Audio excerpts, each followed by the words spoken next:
administration faces Monday deadline to fund SNAP.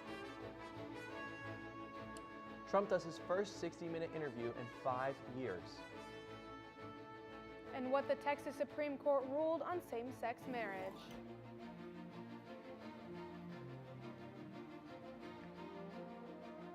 Broadcasting live from the University of North Texas, this is NTTV News at Noon.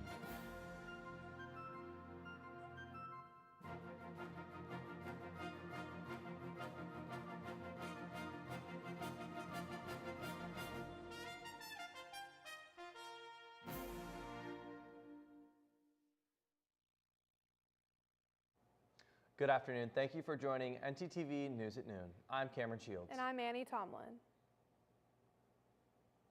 The Trump administration has reached its SNAP deadline today, which means 2 federal judges will hear whether or not the Trump administration plans to fund SNAP using reserves during the government shutdown.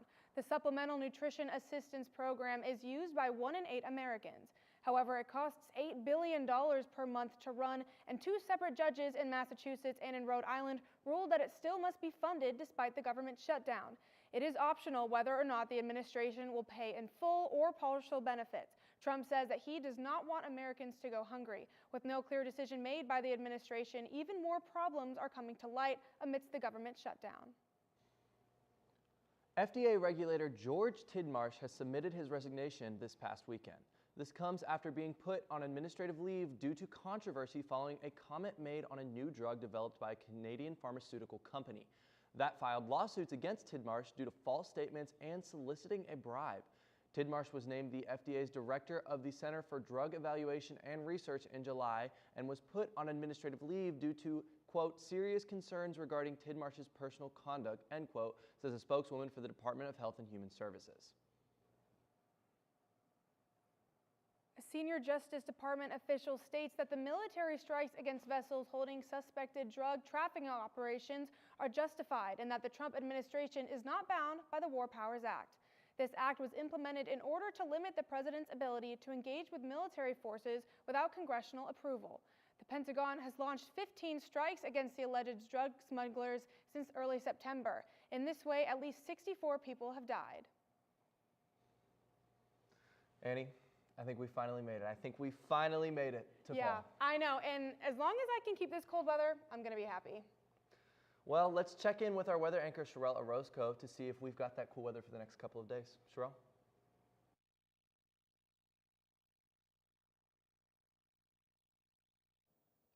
Good afternoon. Today has honestly been a really good day. As you can tell, it's a 74 and it's gonna feel like 74, so it's honestly a perfect time to go outside. I thought it was gonna be a bit colder today, guys, but there is a bit of cold wind with 30 miles per hour. But for tonight, it is going to be a bit colder here, and it's gonna still be windy, so keep in mind what you're gonna wear. Honestly, it's Texas, so you can't really expect what's really gonna happen. And for tomorrow, it's gonna be 79. That's honestly really hot. I know fall is here, but it honestly sometimes still feels like it's a bit of summer since it's almost gonna be 80 degrees outside. But the wind is gonna be cold, so keep in mind what you're gonna wear. Thank you, back to the desk. Thanks so much, Sherelle. For the first time in 5 years, President Donald Trump is sitting down for an interview with 60 Minutes. CNN's Reed Binion has the story. First CBS 60 Minutes interview since 2020, President Trump fielded questions on topics from tariffs to immigration to the government shutdown, which now threatens to become the longest shutdown in U.S. history. Democrats' fault. As for Democratic lawmakers' demand that Affordable Care Act subsidies be extended before reopening the government, Trump stood firm by his position. Obamacare is terrible, and we can fix it with the Democrats. All they have to do is let the country open, and we'll fix it. On immigration, the president was asked if the methods used by ICE have gone too far. I think they haven't gone far enough because we've been held back by the judges, by the liberal judges that were put in by Biden and by Obama. Trump also addressed the upcoming Supreme Court oral arguments on whether his tariff policy is legal. I think it's the most important subject discussed by the Supreme Court in 100 years. The president asked what happens to his economic plan if the high court rules against him on tariffs. I think our country will be immeasurably hurt. I think our economy will go to hell. The wide-ranging interview also covered topics including cost of living, foreign policy challenges, and concerns about the possible use of the military to combat crime in American cities. I'm Reed Binion reporting. The Supreme Court is in order and anticipating oral arguments over the legality of Donald Trump's tariffs policy. The tariffs were imposed on Brazil, India, and China under the International Emergency Economic Powers Act, a law allowing presidents to set tariffs in a national emergency. American businesses have paid $90 billion to date, but the president states that if the court rules against him, companies would have to be reimbursed for their losses. The Texas Supreme Court ruled Friday, October 24th, that Texas judges can now refuse to perform same-sex marriages. The decision follows a Texas judge's year-long battle over her desire for a religious exemption. McLennan County Justice of the Peace Diane Hensley faced backlash in 2019 for refusing to perform same-sex weddings while continuing to wed heterosexual couples. All of this days before the Supreme Court is scheduled to reconsider whether they will reconsider same-sex marriage on November 7th. This past weekend marked the worst air traffic control shortages since the start of the government shutdown.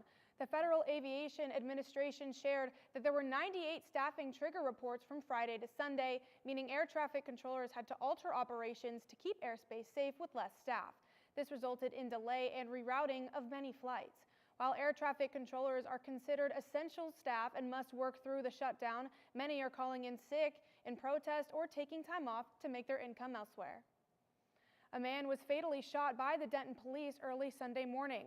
Officers responded to reports of a man shooting empty vehicles in the 1300 block of Oxford Lane around 4 a.m. The suspect refused to comply and fired his weapons at officers upon arrival.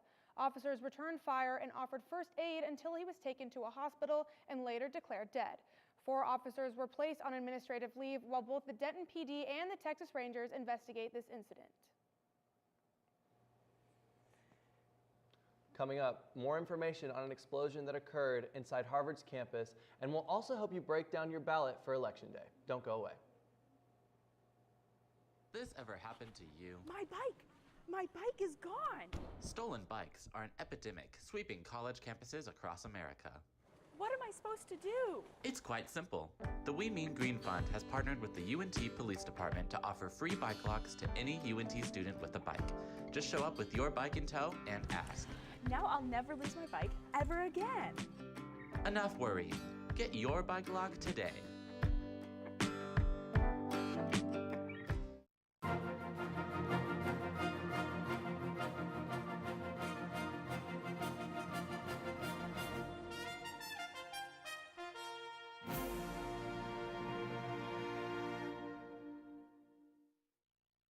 Two girls were rushed to the hospital from the Harvest Festival in New Roads, Louisiana, after a car got struck and led the girls falling 15 feet into the ground. The Ferris wheel and slide next to it will remain closed until the cause for the malfunction is discovered. One of the girls was flown to a hospital in Baton Rouge, and their conditions are unknown. A group monitoring ICE activity in Los Angeles shared these images of ICE agents wearing Momo and Chucky masks, sparking outrage. CNN reached out to the Department of Homeland Security for a reaction, to which they responded with Happy Halloween. A Harvard Medical School building has now reopened after an explosion occurred over the weekend. An officer who was responded to a fire alarm early Saturday morning encountered 2 people running from the Goldstein building, according to the university police. The explosion occurred on the 4th floor of the building, which houses labs and offices associated with the medical school's Department of Neurobiology. A search for the 2 suspects and a clear motive is still ongoing. Annie, I'm not going to lie, that first look really wasn't terrible, but it kind of makes me worried for the next couple of weeks. Yeah, well, hopefully these temperatures won't rise too much. Let's ask Sherelle Orozco for more information on the temperatures changing this week. Sherelle? Welcome back. As you can tell, it's going to be around 70s across all North Texas. If you go more to the west, it's going to be a bit more cooler. But As you can tell, Texas has been crazy lately with the weather. As you can also tell by across Texas, it's going to be crazy weather going different directions depending where you go across the state. Thank you.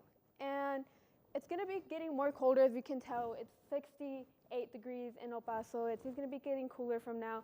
And just keep in mind where you're going to go, since it's been going crazy, guys. It's around 70s, but if you go somewhere else, it's going to be 60 degrees.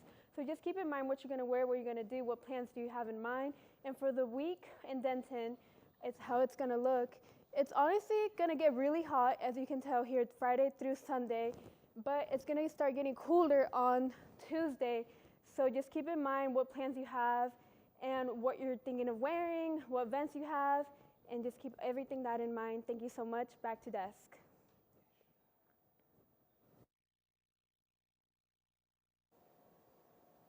Elections are fast approaching. On November 4th, Texas voters will consider 17 proposed amendments to the Constitution, with topics ranging from parental rights to parental rights. Proposition 9 attempts to increase taxable home values from $100,000 to $140,000 to offer property tax relief, while Proposition 11 increases tax exemptions for the elderly and the disabled from $10,000 to $60,000. Proposition 3 would allow judges to deny bail for certain violent felony crimes. Meanwhile, Proposition 12 would expand the ability for Texas Supreme Courts to suspend judges for misconduct. Now, lastly, the most sensational is Proposition 15, which would allow the expansion of parental rights in Texas, including their ability to control and make decisions about their child's upbringing. Staying informed is essential, and understanding these proposed laws can be tricky. So make sure you do your research and check out texaspolicyresearch.com to make sure you learn more about this upcoming ballot. Back to you at the desk. Thanks, Isabella. Following UNT's record-breaking football performances so far this semester, the Student Government Association has decided to put more emphasis on the athletics at the school. The SGA has passed a proposal that would increase the athletic fee from $17 to $20 per credit hour, starting in the next academic year, with plans to continually increase the fee until hitting $25 by the 2029 academic year. Multiple SGA senators emphasized the success of this year's football team, saying that the money could help them develop the team and other athletic programs. Others worry that the increase will negatively impact students' finances with already high tuition costs. Students can vote on this proposal on November 13th through the 20th on OrgSync. The parent company of Tylenol, Kenvue, is in the process of being bought by Kimberly-Clark, the maker of Huggies diapers. This deal will bring 10 major brands together and is nearly a $50 million deal. This deal is expected to close in the second half of 2026, and shareholders of Kimberly-Clark will now have 54% of the combined company, with the remainder going to Kenvue shareholders. Up next, our live shot reporter Matu Longo is out on the Denton Square. And what one couple left on their will that might surprise you. Stay with us. Hey. Oh, hey. What's up? Nothing much. I'm really bored. I feel like there's nothing to do. Are you kidding? The MRTS picture show is happening. The MRTS what? Come with me. Okay. It's a series of free film screenings right here on campus. And there's free popcorn. Nice. Thank you.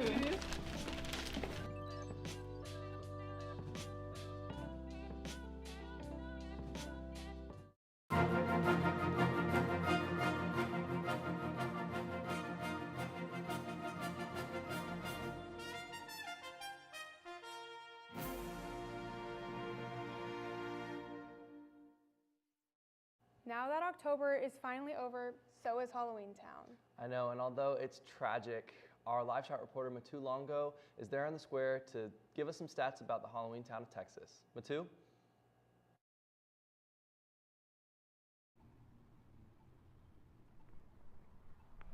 Thank you, Karen. Denton Halloween Week had a successful turnout this year.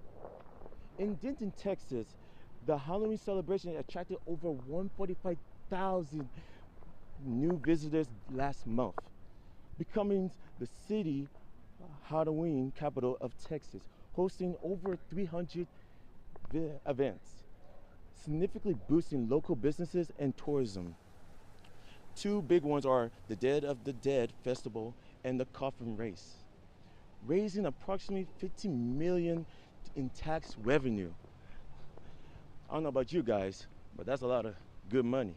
Back to you guys at the decks. Kingsley, Iowa welcomes a new fire department thanks to the generosity of Francis and Enola Schweizberger, a couple with a passion for giving back. After their deaths in 2001 and 2010, their will stated that their farm go to the local fire department, which was severely cramped and underfunded at the time. Now, with the help of two nonprofits and the profits from the sale, they have a state-of-the-art station and multiple new trucks and rigs. The community came together to celebrate the addition and honor those who had to make it happen. After spending 13 years being dead, a child sex offender who faked his death has been placed back in custody. CNN reporter Kylie Thomas has more.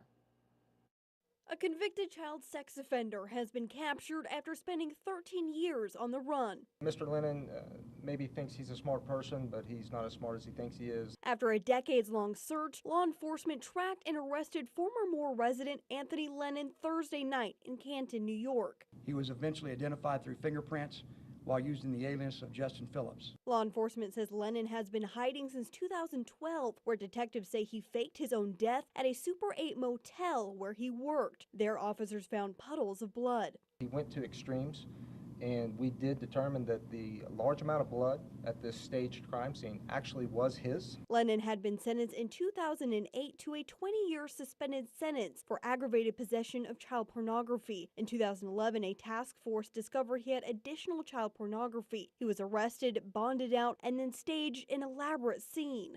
And just like that, Mr. Lennon disappeared, and his whereabouts remained unknown until recently. We recently received some new information and developed a possible location for Lennon in upstate New York. I will not be talking about how that information was developed or what that information was, because it could result in additional criminal charges for Mr. Lennon. According to law enforcement, Lennon was now a student enrolled at a local university in Canton. Court documents say he was pursuing a computer science doctorate at the time he disappeared. What crimes has he been committing over this past decade? Do you believe that he has hurt further children while evading police? Once again, a great question. I can tell you that search warrants are being ran in New York on devices and residences, and we'll see what they reveal to see whether or not future crimes have been committed. Hopefully now we can sentence Mr. Lennon to prison, and he can be there for the rest of his life, because these crimes carry up to life, and there will be no more children harmed by him. A woman got a trick while giving out treats this Halloween as her wedding ring slipped off while giving candy to trick-or-treaters. Caitlin Marrera has been wearing her wedding ring since she was being proposed in 2018 and is worried that the cold weather may have caused her fingers to shrink, allowing the ring to slip off of her finger.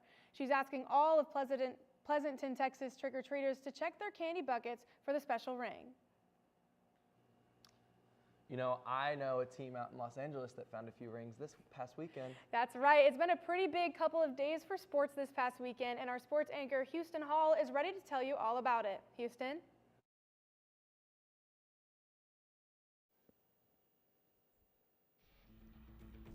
Thanks, guys. Coming up with sports, the Mean Green football team is still rolling.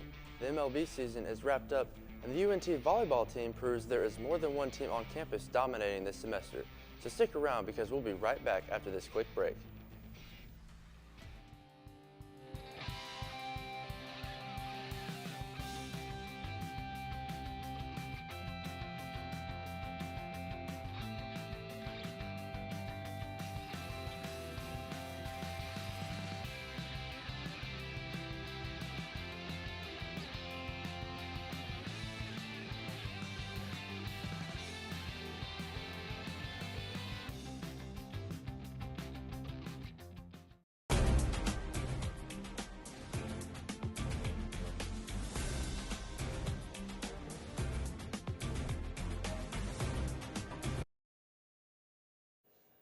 The UNT football team continues to roll as they handed Navy their first loss of the season by a score of 31-17 Saturday. From the beginning of this one, the Mean Green jumped out in front with touchdowns on their first two drives from their outstanding freshman running back Caleb Hawkins. For the third time this season, Hawkins exceeded 200 total yards of offense on his own. The North Texas offense leaned on him all day Saturday, handing him the ball a whopping 33 times. Hawkins thrived off this abundance of carries as he was given by racking up 197 rushing yards as well as all 4 of the Mean Green's touchdowns. Navy fought against the Hawkins-led rushing attack, and they were able to cut the UNT lead down to 7 early in the third quarter, but this is when the Mean Green would pull away. Navy would finish the game with 2 interceptions and a turnover on downs on their last 3 drives of the game. With this win, North Texas will go into their second bye week of the season with a record of 8 wins and just 1 loss. As we enter the month of November, the MLB season is officially over. Game 7 of the World Series took place at the Rogers Center in Toronto Saturday night between the Toronto Blue Jays and the Los Angeles Dodgers. Early on, it appeared as if the Blue Jays were going to be able to knock off the defending champs as Bo Bichette drilled one over the center field wall with 2 runners on base. With that home run, the Jays took the early 3-0 lead. Toronto still led 4 runs to 2 heading into the 8th inning, but that's when things began to come apart. LA would narrow the lead with a solo home run by Max Muncy in the 8th and would tie the game at 4 runs apiece with another home run in the 9th by Miguel Rojas. For just the 6th time ever, the Game 7 of the World Series required extra innings. After both teams failed to score in the 10th, the Dodgers' Will Smith would join the home run party in the 11th with a solo shot of his own, giving LA their first lead of the game 5-4. In the bottom of the 11th, the Dodgers would finish the game with a double play, making them the 15th team in MLB history to repeat as World Series champions. The football team at UNT is not the only sports team on campus asserting their dominance over the American Conference. The volleyball team is more than impressive as well. After the Mean Green volleyball team had their 6-game win streak snapped against Abilene Christian Wednesday night, they are able to come back on Halloween and bounce back in a huge way. The Memphis Tigers came to Denton and were beaten by UNT in a clean sweep, improving the Mean Green overall record to 19-6. The Mean Green's head coach Dave Fleming says that especially at this point in the season, the grit and togetherness that his team plays with are what's propelling the team forward. It's super important that we kind of define, our team by grit, resilience. We don't have an All-American outside hitter or middle, whatever the case may be. We have to out-team other teams, and that's how we do it with defensive efforts like Lex put in tonight. The Mean Green's sophomore middle blocker, Ryan Vick, further supported Coach Fleming's point by emphasizing the importance of UNT's defensive effort. Whenever Lex does her thing, it's amazing to watch, especially as a blocker. Sometimes you don't get to see a dig. You turn around and when you see that ball in the air, you know they did their job, and it's always spectacular to watch our defense get some amazing ups. In addition to the grit and toughness side of this team, North Texas's sophomore outside hitter Lily Croshaw expressed the importance of playing a clean, error-free game. We just try to be low error. When we make a lot of errors, it's super hard to win the set and be up by a lot. So we just try to keep our swings in and be super low error so that we can stay up. With NTTV, I'm Houston Hall. That's all for sports, folks. Back to Annie and Cameron at the desk.